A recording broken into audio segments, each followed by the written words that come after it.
పరిష్కరిస్తున్నాం. అంతేకాదు మన అధినేత చంద్రబాబు నాయుడు గారు కానీ నేను జిల్లాకు వచ్చినప్పుడు ప్రభుత్వ కార్యక్రమానికి వెళ్ళే ముందల ఆనాడు మేము ఇచ్చిన హామీ మేరకు ముందల ఉత్తమ కార్యకర్తలు కలిసిన తర్వాతనే ప్రభుత్వ కార్యక్రమాలకి మేము వెళ్తాం జరుగుతుంది. నేను సీనియర్ని జూనియర్ని సమానం గౌరవిస్తా, కానీ పనిచేసే వాళ్ళని ప్రోత్సహిస్తా. ప్రతి కార్యక్రమంలో కార్యకర్తలు భాగస్వామ్యం అవ్వాలి, కలిసికట్టుగా పనిచేయాలి. మన చేస్తున్న సంక్షేమ అభివృద్ధి కార్యక్రమాలు ప్రజల్లోకి తీసుకురావాల్సిన అవసరం చాలా ఉంది. ఇక్కడున్న ఎంతోమంది మన అధ్యక్షుడు వారు చంద్రబాబు నాయుడు గారిని కలిశారు, నన్ను కూడా కలిశారు. పాదయాత్రలో లక్షలాది మంది నాతో ఏకంగా ఫోటోలు దిగారు. ఈ సభాముఖంగా వైకాపా కార్యకర్తలు ఆలోచించమంటున్నా, ఏనాడైనా మీ నాయకుడు మిమ్మల్ని కలిశాడా? ఏనాడైనా మీ నాయకుడు మీతో ఫోటో దిగారా? అధికారంలో ఎందుకో ఇప్పుడు ప్రతిపక్షంలో కూడా తాడేపల్లి కొంపకెళ్తే no entry, palace doors closed అని చెప్పే పరిస్థితికి వచ్చారు. గౌరవ ముఖ్యమంత్రి చంద్రబాబు నాయుడు గారు, గౌరవ ఉప ముఖ్యమంత్రి పవన్ అన్న కలిసి రాష్ట్రాన్ని అన్ని రకాలుగా అభివృద్ధి చేస్తున్నారు. గౌరవ ప్రధానమంత్రి గారు రాష్ట్రానికి పూర్తిగా సహకారం అందిస్తున్నారు. ఏకంగా ఆంధ్ర రాష్ట్ర ప్రజలు కోరిన అన్ని కోరికలు ఈరోజు గౌరవ ప్రధానమంత్రి గారు తీర్చుతున్నారు. దానికి కారణం ఒకటే, మొన్న జరిగిన ఎన్నికల్లో 25 స్థానాల్లో ఎప్పుడైతే కూటమి పార్లమెంట్ 25 స్థానాల్లో కూటమి ఎప్పుడైతే 21 స్థానాలు గెలిచిందో, ఎస్ ఆంధ్ర రాష్ట్రం ఇప్పుడు ఎన్డీఏ వెనకుంది, ఆంధ్ర రాష్ట్రం ఎన్డీఏకి కట్టుబడి ఉంది. అందుకే ఆంధ్ర రాష్ట్రానికి నేను అన్నీ చేస్తానని అడుగు వేశారు మన గౌరవ ప్రధానమంత్రి నరేంద్ర మోడీ గారు. ఇప్పుడు మనం చేయాల్సింది ఒకటి ఉంది, ప్రజలకు దగ్గర అవ్వాలి. అహంకారం ఈగో పక్కన పెట్టుకోవాలి. అహంకారం ఉంటే ఏమవుతుందో మనందరం చూసాం. 151 సీట్లు ఏమైంది? 151 సీట్లు ఏమైంది? 11 అయ్యాయి. అందుకే నేలపై ఉండాలి, ప్రజలకు సేవ చేయాలి. అధికారంలో ఉన్న ప్రతిపక్షంలో ఉన్నట్టు మనం అందరం వ్యవహరించాలి. చిన్న కుటుంబంలోనే సమస్యలు ఉంటాయి. 3 పార్టీలు కలిసినప్పుడు చిన్న సమస్యలు రావటం సహజమే. ఈగోలు పక్కన పెట్టండి, అందరం కలిసి పనిచేద్దాం. విడాకులు, మిస్ఫైర్లు, క్రాస్ ఫైర్లు ఎట్టి పరిస్థితుల్లో జరిగేదానికి లేదని ఈ సభాముఖ కార్యకర్తలందరికీ నేను తెలుపుతున్నా. ఈ మహానాడు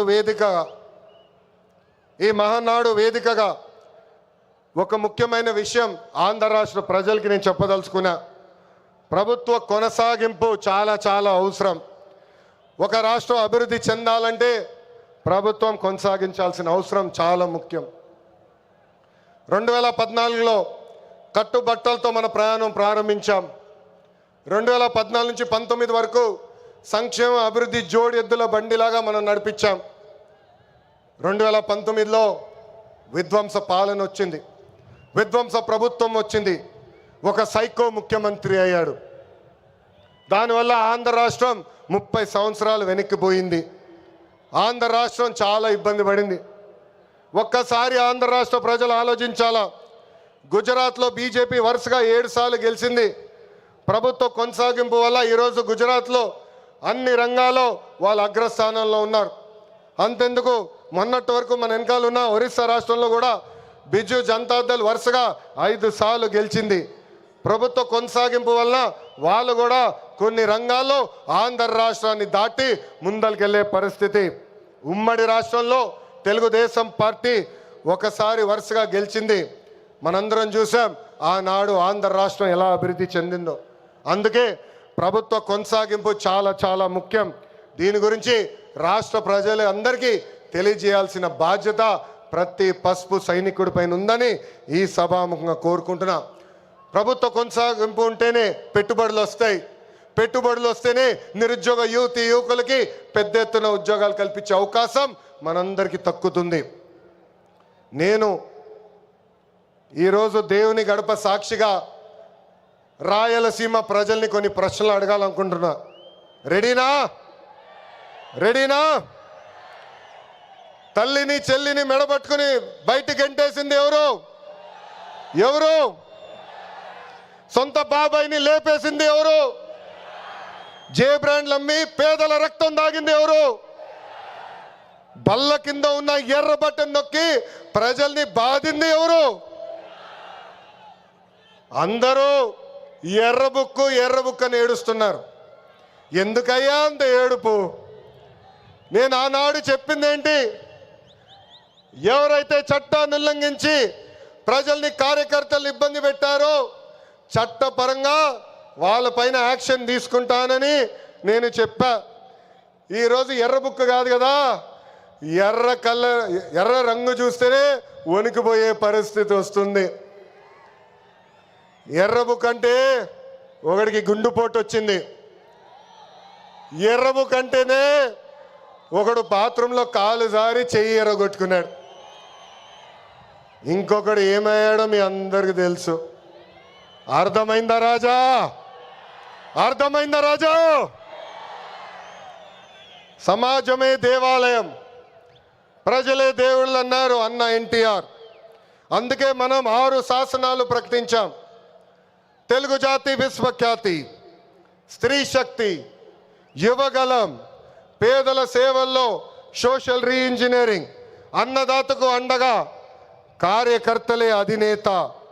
పాలిట్ బ్యూరో సభ్యుల దగ్గర నుంచి, వేదికమైన పెద్దల దగ్గర నుంచి, ఇక్కడున్న కార్యకర్తల వరకు ఈ 6 శాసనాలు మన శ్వాసగా బతకాలని ఈ సభాముఖంగా మిమ్మల్ని అందరినీ కోరుకుంటూ, మనకి ప్రజలు ముఖ్యం, వాళ్ళ ఆనందం, వాళ్ళ సంతోషం ముఖ్యం. అహర్నిశలు కష్టపడాలా, వాళ్ళకి అందుబాటులో ఉండాలా. తిరిగి 2029లో మళ్ళీ కూటమి ప్రభుత్వాన్ని గెలిపించాలని ఈ సభాముఖంగా కార్యకర్తలందరూ తెలుపుకుంటూ, ఎప్పుడు మా ఇంటి తలుపు మీకోసం తెరుచుంటాయి.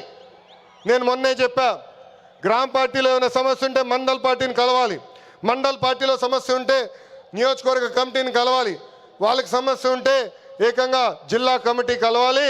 వాళ్ళు కూడా సమస్య పరిష్కారం కాకపోతే ఎప్పుడు నవ్వుతున్నాం మన అధ్యక్షుల వారు పల్లా శ్రీనివాస్ గారిని కలవాలి. ఆయన వల్ల కూడా అయిపోతే మీ లోకేష్ మీకు అండగా నిలబడతారు. మీ సమస్య పరిష్కరించే బాధ్యత నేను తీసుకుంటానని పసుపు సైన్యానికి ఈ సభాముఖంగా నేను హామీ ఇస్తూ, ఈరోజు గౌరవ ముఖ్యమంత్రి గారు చంద్రబాబు నాయుడు గారు వేదిక పైన వచ్చినప్పుడు ఒక పాట పెట్టారు. ఆ క్షణంలో నాకు చాలా బాధ వేసింది. ఎందుకంటే ఆ పాట వినిన తర్వాత గౌరవ ముఖ్యమంత్రి గారిని నేను రాజమండ్రి జైల్లో మొదటిసారి కలిసిన సంఘటన గుర్తొచ్చింది. చాలా బాధ వేసింది. ప్రజల కోసం ఆయన జీవితం ఆల్మోస్ట్ పోయింది. అక్టోబర్లో 2003 బాంబ్ బ్లాస్ట్లో నక్సలైట్లు ఆయన పైన దాడి చేశారు. నాడు నేడు ఎప్పుడు ఆయన ప్రజల గురించి, ప్రజల భవిష్యత్తు గురించి ఆలోచించే వ్యక్తి. అలాంటి వ్యక్తికి ఎందుకు దేవుడు ఆనాడు ఈ పరీక్ష ఇచ్చాడా అనుకున్నా. ఇప్పుడు అర్థమైంది. తెలుగు ప్రజలు తిరిగి చంద్రబాబు నాయుడు గారు వెనక నిలబడేదానికి దేవుడు మనందరికీ ఒక పరీక్ష పెట్టాడు. ఆ పరీక్ష జయించాను. అందుకే ఈ రాయలసీమ గడ్డ తెలుగుదేశం పార్టీ అడ్డ అని తెలుపుకుంటూ, నాకు ఇంత అద్భుతమైన అవకాశం ఇచ్చిన ఈ పసుపు సైన్యానికి పేరు పేరున నా హృదయపూర్వక ధన్యవాదాలు తెలుపుకుంటూ మీ అందరి దగ్గర నుంచి సెలవు తీసుకుంటున్నా. జోహార్ అన్న ఎన్టీఆర్, జోహార్ అన్న ఎన్టీఆర్. చంద్రబాబు నాయుడు గారి నాయకత్వం, చంద్రబాబు నాయుడు గారి నాయకత్వం. వందే వందే, జై హింద్.